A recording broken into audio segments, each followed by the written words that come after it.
اللہ اللہ ما فی قلبی غیر اللہ اللہ اللہ حسبی ربی جل اللہ اللہ اللہ۔ اور جہنم سے آزادی کا ایک اہم ذریعہ ہے روزہ۔ اللہ اور بندے کے مابین ایک راز ہے۔ روزہ نور ہے، ضیاء اور روشنی ہے، اور آقا کریم صلی اللہ علیہ وآلہ وسلم نے روزے کی فضیلت بیان کرتے ہوئے ارشاد فرمایا کہ ہر شے کی کوئی زکوٰۃ ہوتی ہے، انسان کے جسم کی زکوٰۃ روزہ ہے۔ اگر روزہ رکھے گا تو جسم زکوٰۃ ادا کرے گا، جس طرح زکوٰۃ سے مال پاک ہوتا ہے روزے سے جسم پاک ہو جاتا ہے۔ اور روزہ ویسے بھی انسان کے لیے شفا کا پیام ہے۔ فرمایا کہ سحری کھایا کرو، چونکہ سحری کے کھانے کے اندر بھی اللہ نے برکت رکھی ہے۔ تو یہ ماہ صیام اپنے دامن میں برکتیں لے کر، رحمتیں لے کر نازل ہوتا ہے۔ اس کا پہلا حصہ رحمت، درمیانی حصہ مغفرت، اور آخری حصہ جہنم سے آزادی کا مجدہ جاں فضا ہے۔ حدیث میں آتا ہے کہ اللہ نے میری امت رمضان المبارک کے روزے کے حوالے سے 5 چیزیں ایسی عطا کی ہیں جو اس سے قبل کسی امت کو نصیب نہیں ہوئی۔ ایک تو یہ کہ رمضان المبارک کے اندر روزہ رکھنے والے کے معدے سے جو بو نکلتی ہے اللہ کو وہ مشک سے زیادہ محبوب ہے۔ دوسری بات کہ جب ماہ صیام آتا ہے تو شیاطین کو جکڑ دیا جاتا ہے۔ تیسری بات کہ روزے دار جب تک روزے میں رہتا ہے فرشتے اس کے لیے مغفرت کی دعائیں کرتے رہتے ہیں۔ اور چوتھی بات، جب ماہ صیام کی آخری رات آتی ہے تو اس کے سارے گناہوں کو بخش دیا جاتا ہے اور اس کو جہنم سے آزادی کا پروانہ مل جاتا ہے۔ بلکہ ایک صحابی نے حضور سے عرض کی کہ آقا کریم، جو یہ جہنم سے آزادی کا پروانہ مومن کو ملتا ہے تو کیا یہ لیلۃ القدر کی رات ہے؟ تو آقا کریم نے فرمایا نہیں، جب مزدور اپنی مزدوری مکمل کرتا ہے، جب اس کی دہاڑی پوری ہو جاتی ہے تو پھر اس کو اس کا مالک کچھ دیتا ہے، تو یہ جو اس کو بخشش اور مغفرت کا مجدہ جاں فضا دیا جاتا ہے یہ اس کی مزدوری ہے۔ اور فرمایا کہ جو لیلۃ القدر کی برکتیں اس کو حاصل ہوتی ہیں یہ اس کے علاوہ ہیں۔ اور یہ اللہ تعالیٰ جل شانہ نے خاص کرم نوازی فرمائی بندہ مومن پر کہ اس کو یہ بابرکت رات عطا فرمائی۔ اور 5ویں فضیلت جو اس کو دی گئی دار کو، اور حضور سے قبل جو امتوں میں لوگ روزے رکھتے تھے یہ فضیلتیں ان کو نہیں عطا کی گئی۔ جنت کو پورا مومن کے لیے آراستہ و پیراستہ کیا جاتا ہے۔ حضرت ابو ہریرہ رضی اللہ تعالی عنہ سے ایک روایت مروی ہے جس کو امام بخاری اور امام مسلم نے روایت کیا کہ آقا کریم علیہ السلام نے ارشاد فرمایا، قال اللہ عز وجل، اللہ جل شانہ ارشاد فرماتا ہے، کل عمل ابن آدم لہو، ابن آدم کا ہر عمل اسی کے لیے ہے، الا الصوم فانہ لی، ہاں مگر روزہ ہے جو وہ میرے لیے رکھتا ہے، وانا اجزی بہ، اور اس کی جزا میں اسے دوں گا، والصیام جنۃ، اور صیام روزہ ڈھال ہے، فاذا کان یوم صوم احدکم فلا یرفث ولا یصخب احد او قاتلہ فلیقل انی صائم انی صائم والذی نفس محمد بیدہ لخلوف فم الصائم اطیب عند اللہ من ریح المسک للصائم فرحتان یفرحہما اذا افطر فرح بفطرہ واذا لقی ربہ فرح بصومہ۔ تو فرمایا کہ جب کوئی شخص روزہ رکھتا ہے تو اس کا یہ عمل اللہ کے لیے ہے اور اللہ تعالیٰ اس کی جزا دے گا۔ روزہ ڈھال ہے، جب کوئی شخص روزہ رکھے تو وہ اس کے اندر کوئی اللہ کی نافرمانی نہ کرے، یہاں تک کہ اگر اس کو کوئی شخص گالی بھی دے تو وہ یہ کہے کہ میرا روزہ ہے، میں صائم ہوں، میں نے روزہ رکھا ہوا ہے، یہ کہہ کے لڑنے والے کو، الجھنے والے کو ٹال دے۔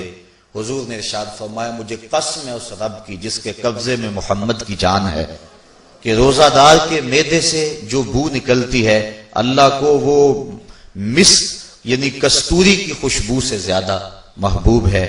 اور روزہ دار کے لیے دو خوشیاں ہیں، ایک خوشی اس کو اس وقت ملتی ہے جب وہ روزہ افطار کرتا ہے، اور دوسری خوشی اس کو اس وقت ملتی ہے جب اس روزے کے صلے میں اسے اپنے رب کا دیدار نصیب ہوگا۔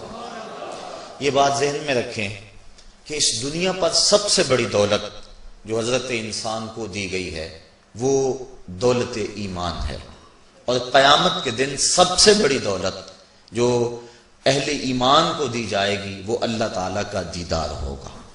جنت کے حور و قصور، جنت کے محلات، جنت کی اعلی نصب نعمتیں، دنیا کی کوئی دولت اور دنیا کی کوئی نعمت جنت کی کسی نعمت کا مقابلہ نہیں کر سکتی، لیکن جنت والے جنت میں جا کر جس نعمت کو سب سے بڑا سمجھیں گے، اور وہ ہوگی بھی حقیقت میں سب سے بڑی نعمت، ایسی نعمت کہ اس نعمت کے ملنے پہ باقی ساری نعمتوں کو بھول جائیں گے کہ رب اپنے رخ کرم سے پردہ ہٹا دے گا اور ان کو اپنا دیدار عطا فرما دے گا۔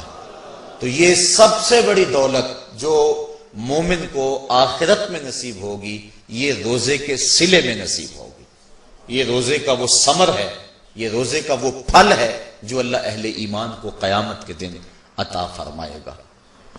عاجزی بہی کا معنی ہے کہ اس کی میں جزا دوں گا۔ ایک روایت میں آتا ہے کہ جو اعمال ہیں وہ 7 طرح کے ہیں، 2 اعمال ایسے ہیں کہ جو واجب کرتے ہیں، 2 اعمال ایسے ہیں کہ جن کی جزا ان کی مثل ہے، اور ایک عمل ایسا ہے کہ جس کی جزا 10 گنا ہے، اور ایک عمل ایسا ہے کہ جس کی جزا 700 گنا ہے، اور ایک عمل ایسا ہے جس کی جزا بے حساب ہے۔ فرمایا کہ وہ یہ کہ اگر کسی شخص نے اللہ کی عبادت کی اور اس کے ساتھ کسی کو شریک نہ ٹھہرایا تو وہ جنت کو یہ اعمال واجب کر دیتے ہیں، یعنی اس کو جنت کا ملنا لازم ہے، ضروری ہے، واجب ہے اس کے لیے۔ اور دوسرا وہ شخص جس نے اپنے رب کے حکموں کو توڑا یہاں تک کہ اس کے ساتھ کسی کو شریک ٹھہرایا، اس کے اوپر جہنم واجب ہے۔ اور 2 وہ عمل جن کی جزا ان کی مثل ملے گی، ایک وہ گناہ جو اس نے کیا تو اس کی سزا اس کی مثل دی جائے گی، اور دوسری وہ نیکی جو اس نے کی نہیں ہے لیکن اس کا عزم کیا تھا تو اس کو بھی ایک نیکی کا ثواب دے دیا جائے گا۔ ایک عمل وہ ہے جس کے بدلے کے اندر 10 گنا اس کو اجر دیا جاتا ہے، اور فرمایا اس سے اس کے نیک اعمال مراد ہیں، اور فرمایا کہ جو اس کا چھٹا عمل ہے وہ ایسا ہے جس کے بدلے کے اندر اس کو 700 گنا اجر دیا جاتا ہے، اور وہ راہ خدا میں اس کا صدقہ کرنا ہے۔ اور فرمایا ایک عمل ایسا ہے جس کی جزا کا دنیا پر کوئی حساب ہی نہیں ہے، اور وہ بندے کا اللہ کے حضور اپنے روزے کے ساتھ پیش ہونا ہے۔ تو روزہ ایک ایسا عمل ہے کہ جس کی جزا کا کوئی حساب ہی نہیں ہے، تو یہ اللہ کے علم میں ہے کہ وہ اپنے بندے کو کتنی اس کی جزا اور کتنا اس کا صلہ عطا فرما دیتا ہے۔ تو یہ اجر ہے نیکی کا۔ اور آقا کریم علیہ السلام نے ارشاد فرمایا روزہ ڈھال ہے اور جہنم سے بچنے کا ایک مضبوط قلعہ ہے۔ روزے کے من جملہ ثمرات میں سے ایک ثمرہ مرتبہ احسان کا حاصل ہونا ہے۔ مرتبہ احسان کیا ہے؟ اس پہ حدیث جبریل میں آپ کے سامنے رکھنا چاہوں گا، جس کو امام بخاری نے اور دیگر ائمہ احادیث نے ذکر کیا ہے۔ مسجد نبوی کا ماحول تھا، مدینہ شریف کی فضائیں تھیں، صحابہ حضور کی صحبت میں جلوہ فراز تھے، نور بٹ رہا تھا، اجالے اتر رہے تھے، صحابہ کے من روشنی سے مالا مال تھے کہ حضرت عمر فاروق رضی اللہ تعالی عنہ فرماتے ہیں کہ ایک شخص آیا جس کی گھنی سیاہ داڑھی تھی اور اس کا سفید لباس تھا. ہم میں سے اسے کوئی جانتا بھی نہیں تھا، لیکن اپنے وجود کی تر و تازگی کی وجہ سے وہ مسافر بھی دکھائی نہیں دیتا تھا. چونکہ مسافر ہوتا تو آثار سفر اس کے بدن سے ظاہر ہوتے، لگتا تھا جس طرح یہی کسی گلی سے نکل کے آیا ہے. لیکن چونکہ وہ وہاں کا رہنے والا نہیں تھا، ہم میں سے اسے کوئی پہچانتا بھی نہیں تھا. اب وہ حضور کی خدمت میں آیا، فَأَسْنَدَ رُكْبَتَيْهِ إِلَىٰ رُكْبَتَيْهِ، اور اپنے گھٹنوں کو جوڑ کر حضور کے گھٹنوں کے ساتھ ملا کر بیٹھ گیا. اور حضور علیہ السلام سے عرض کرتا ہے کہ حضور مجھے خبر دیجئے کہ ایمان کیا ہے. حضور نے ارشاد فرمایا ایمان یہ ہے کہ تو اللہ پر ایمان لائے، اس کے رسول پر ایمان لائے، پچھلی کتابوں پہ ایمان لائے، اچھی بری تقدیر پہ ایمان لائے، فرشتوں پہ ایمان لائے. بتایا حضور نے تو اس نے کہا صدقتا، آپ نے سچ کہا. کہتے ہیں ہمیں بڑا تعجب ہوا کہ خود ہی سوال کرتا ہے اور خود ہی تائید کر دیتا ہے. پھر کہنے لگا اسلام کیا ہے؟ تو حضور علیہ السلام نے فرمایا کہ تو نماز پڑھے، روزہ رکھے، حج کرے، زکوٰۃ ادا کرے. اراکین اسلام اس کو بیان کیے. کہنے لگا آپ نے سچ کہا. کہتے ہیں ہمیں پھر تعجب ہوا کہ خود ہی ایک بات کہہ رہا ہے اور خود ہی پھر اس کی تصدیق کر رہا ہے. کہتے ہیں پھر وہ پوچھتا ہے مل احسان، حضور احسان کیا ہے؟ تو حضور علیہ السلام نے جواباً فرمایا ان تعبد ربک کأنک تراہ. احسان یہ ہے کہ تو اللہ کی عبادت اس طرح کرے کہ گویا تو اسے دیکھ رہا ہے. اور اگر یہ کیفیت تجھے نصیب نہیں ہوتی تو کم از کم یہ کیفیت نصیب ہو جائے کہ وہ تجھے دیکھ رہا ہے. تو وہ کہنے لگا ہاں آپ نے سچ کہا. پھر اس کے بعد اس نے قیامت کی کچھ نشانیوں کے بارے میں سوال کیا. تو حضور علیہ السلام نے جواب مرحمت فرمائے. جب وہ شخص اٹھ کے چلا گیا تو حضور نے فرمایا عمر جانتے تھے یہ شخص کون ہے؟ کہا اللہ و رسولہ عالم، اللہ اس کا رسول خوب جانتا ہے. فرمایا ھذا جبریل، یہ جبریل امین تھا اور تمہیں تمہارا سکھانے کے لیے آیا تھا. جبریل نے جب امت کو دین سکھایا تو سب سے پہلے یہ بات سکھائی کہ حضور کی چوکھٹ میں بیٹھنے کا ادب کیا ہے. دونوں گھٹنے بچھا کر وہ اس طرح حضور کی چوکھٹ میں ادب کے ساتھ بیٹھا اور اس کے بعد حضور سے اس نے سوالات کیے. تو فرمایا یہ جبریل امین تھے جو تمہیں تمہارا دین سکھانے کے لیے آئے تھے. تو جبریل امین نے جو دین سکھایا، جو چیزیں پوچھی وہ 3 چیزیں تھیں. ایمان کیا ہے، اسلام کیا ہے اور احسان کیا ہے. تو احسان تیسری چیز ہے جس کو ہم اپنی زبان کے اندر تصوف کہتے ہیں، جس کو ہم طریقت کا نام دیتے ہیں. تو اس کو درجہ احسان یا مرتبہ احسان کہا جاتا ہے اور یہ دین کی روح ہے. جو لوگ طریقت کا انکار کرتے ہیں وہ دین کی روح کا انکار کرتے ہیں. تو حضور علیہ السلام نے جو طریقت بیان فرمائی وہ یہ تھی کہ اللہ کی عبادت تو اس طرح کرے کہ جس طرح تو اسے دیکھتا ہے. اگر یہ کیفیت مل جائے تو سبحان اللہ، لیکن اگر یہ کیفیت نہیں ملی تو کم از کم یہ کیفیت تو ملے کہ وہ مجھے دیکھ رہا ہے. اور اگر یہ کیفیت بھی مل جائے کہ وہ مجھے دیکھ رہا ہے تو بتائیے کہ پھر انسان کی زندگی میں کتنا سرور آ جائے گا کہ جب وہ نماز کے لیے کھڑا ہو تو اس تصور میں ڈوب جائے کہ میرا مالک تو مجھے دیکھ رہا ہے. تو پھر نماز کا کتنا سرور آ جائے گا اس کو. اور جب وہ کوئی اور نیک عمل کر رہا ہو تو اس تصور میں ڈوب جائے کہ میرا مالک میرے اوپر نگاہ لطف فرما رہا ہے، تو پھر اس کی کیفیت کا عالم کیا ہوگا. تو پہلی کیفیت کہ تو اسے دیکھ رہا ہے. حضرت علی المرتضیٰ رضی اللہ تعالی عنہ سے کسی نے پوچھا جس رب کی عبادت کرتے ہو کیا اس کو کبھی دیکھا بھی ہے؟ تو حضرت علی المرتضیٰ نے جواباً کہا لم اعبد ربا لم اراہ. اے صاحب کبھی کبھی کی بات کیا کرتا ہے، علی تو اتنی دیر تک سجدے سے سر ہی نہیں اٹھاتا جب تک اس کے جمال جہاں آرا سے فیض یاب نہیں ہو جاتا. حضرت داتا گنج بخش علی حجویری علیہ رحمہ کشف الماجوب کے اندر ایک حدیث نقل کرتے ہیں کہ حضور علیہ السلام نے ارشاد فرمایا کہ فاقہ کشی اختیار کرو اور بھوک اور پیاس برداشت کرو، ممکن ہے کہ اس دنیا کے اندر تم اپنے دل کی آنکھوں سے اپنے رب کا مشاہدہ کرو. تو یہ جو مرتبہ احسان ہے، جو مومن کا مقصود ہے، وہ اس کو حاصل ہوگا روزہ رکھنے سے. اور اگر چلو کسی روزہ دار کو یہ کیفیت نہ ملے کہ وہ اپنے رب کے جمال جہاں آرا کو دیکھ لے، اس کے جلووں کو دیکھ لے، اس کے دیدار کی دولت سے مالا مال ہو جائے، اس کا دل اس کی محبت میں ایسا ڈوبے کہ وہ جدھر دیکھے اسی کے جلووں کو ہی دیکھتا چلا جائے، اگر روزہ دار کو ایسی دولت نہ بھی نصیب ہو تو کم از کم روزہ دار کو یہ دولت تو ضرور ملے گی کہ وہ اس احساس میں ڈوب جائے گا کہ میرا رب مجھے دیکھ رہا ہے. گناہگار سے گناہگار شخص بھی کڑکتی ہوئی دوپہر میں ٹھنڈا پانی دستیاب ہونے کے باوجود ایک گھونٹ بھی حلق سے نیچے نہیں اتارتا. کیوں؟ اس لیے کہ میرا مالک تو مجھے دیکھ رہا ہے. تو یہ احساس اس کو آیا کہ نہ آیا؟ کاش کہ رمضان میں یہ نور جو ہم کو نصیب ہوتا ہے، یہ رمضان کا خاص نور ہے.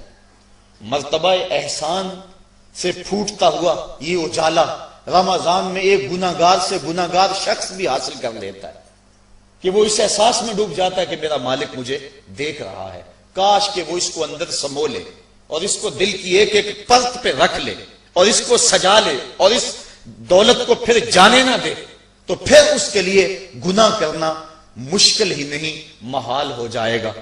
اس احساس سے پانی نہیں پیتا کہ میرا اللہ مجھے دیکھ رہا ہے. تو کیا مجھے یہ بتاؤ کہ جب وہ دکان پہ بیٹھ کے ڈنڈی مارتا ہے کہ اللہ اس وقت نہیں دیکھتا؟ جب وہ کسی کی جیب کاٹتا ہے اللہ اس وقت نہیں دیکھتا؟ جب وہ رشوت لے رہا ہوتا ہے اللہ اس وقت نہیں دیکھتا؟ کہ اللہ تعالیٰ صرف رمضان میں دیکھتا ہے، غیر رمضان میں نہیں دیکھتا؟ تو یہ احساس کاش کہ اس کے ساتھ لگ جائے کہ میرا مالک مجھے دیکھ رہا ہے، تو پھر گناہ کرنا مشکل ہی نہیں ناممکن ہو جاتا ہے.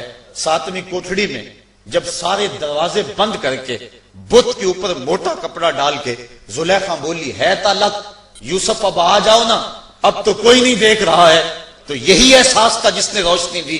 قال معاذ اللہ، کہا اللہ کی پناہ، تو اپنے معبود سے موٹی چادر ڈال کر چھپ گئی، لیکن میرا خدا تو 7ویں کوٹھڑی میں بھی دیکھ رہا ہے. پھر اتنی روشنی برسی، اتنے اجالے اترے کہ گناہ کیا، گناہ کا تصور بھی محال ہو گیا. تو یہ یقین، یہ اذعان کہ میرا مالک مجھ کو دیکھ رہا ہے، انسان کے لیے گناہ کو مشکل ہی نہیں ناممکن بنا دیتا ہے. پیارے دوستو، پہلے آپ سے گزارش کی جاتی ہے کہ اگر آپ ہمارے چینل پہلی بار دیکھ رہے ہیں اور ابھی تک آپ نے ہمارا چینل سبسکرائب نہیں کیا تو آپ ہمارا چینل ضرور سبسکرائب کر لیں اور ساتھ ہی لگے بیل کے بٹن کو بھی پریس کر لیں تاکہ آپ کے پاس فیوچر میں ہماری اپلوڈ ہونے والی مزید اسلامک معلوماتی ویڈیوز کا نوٹیفیکیشن بر وقت ملتا رہے. آخر میں ہمارے پیارے دوستو، ہم امید کرتے ہیں کہ آپ کو ہماری آج کی یہ ویڈیو ضرور پسند آئی ہوگی. اگر آپ کو ہماری آج کی یہ ویڈیو پسند آئی ہے تو آپ سے گزارش کرتے ہیں کہ آپ ہمارے چینل ضرور سبسکرائب کر لیں اور ساتھ ہی لگے بیل کے بٹن کو بھی پریس کر لیں تاکہ آپ کے پاس ہماری آنے والی مزید معلوماتی ویڈیوز کا نوٹیفیکیشن بر وقت ملتا رہے. سبسکرائب کے ساتھ ساتھ ہماری ویڈیوز کو لائک بھی کریں اور اپنی قیمتی رائے کا اظہار کمنٹس میں ضرور کریں. کمنٹس میں آپ اپنے سوالات بھی ہم تک پہنچا سکتے ہیں. اللہ تعالیٰ آپ کو اپنے حفظ و امان میں رکھے. آمین.